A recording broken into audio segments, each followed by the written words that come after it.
ഇവിടെ വന്നുപോയി. ഇവർക്ക് വേണ്ടി ഒന്നും ചെയ്യാനില്ല എന്ന് കേട്ട് പ്രതീക്ഷാറ്റവരെയും അവിടെ എല്ലാ പ്രശ്നങ്ങൾക്കും ഒരു പരിഹാരം ആവാൻ സാധിച്ചില്ലെങ്കിലും പലരെയും സഹായിക്കാൻ സാധിച്ചത് എന്നതിൽ ഞങ്ങൾക്ക് സന്തോഷമുണ്ട്. വിശുദ്ധ ഖുർആൻ നമ്മോട് പറയുന്ന പോലെ തീർച്ചയായും പ്രയാസത്തോടൊപ്പം എളുപ്പവുമുണ്ട്. പ്രയാസങ്ങൾ അവസാനിച്ചതിനു ശേഷമല്ല, അതോടൊപ്പം തന്നെ ആ ആശ്വാസം കണ്ടെത്തുന്നത് വരെ തളരാതെ പിടിച്ചു നിൽക്കുന്ന ഒരാൾ സഹായിക്കുക എന്നാണ് ഈ റിഹാബ് സെന്ററിന്റെ ലക്ഷ്യം. ആ മഹത്തായ ലക്ഷ്യത്തിന് പിന്നിൽ പ്രവർത്തിക്കുന്നവരെ നമ്മുടെ യഥാർത്ഥ സ്ട്രെങ്ത്, നമ്മുടെ physiotherapist, occupational therapist, behavioural therapist, നമ്മുടെ doctors, technicians. Recovery is not a dramatic process.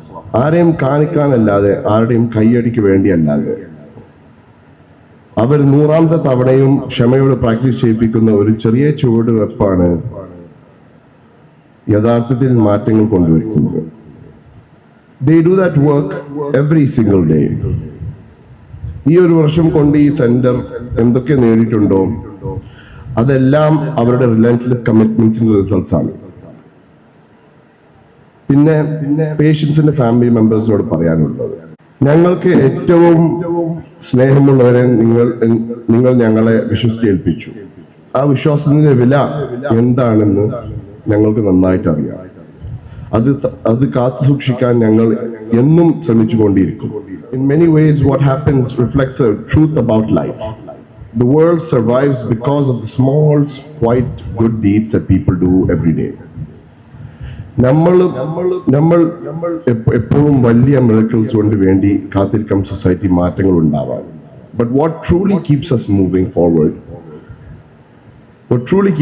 forward is the compassion of ordinary people.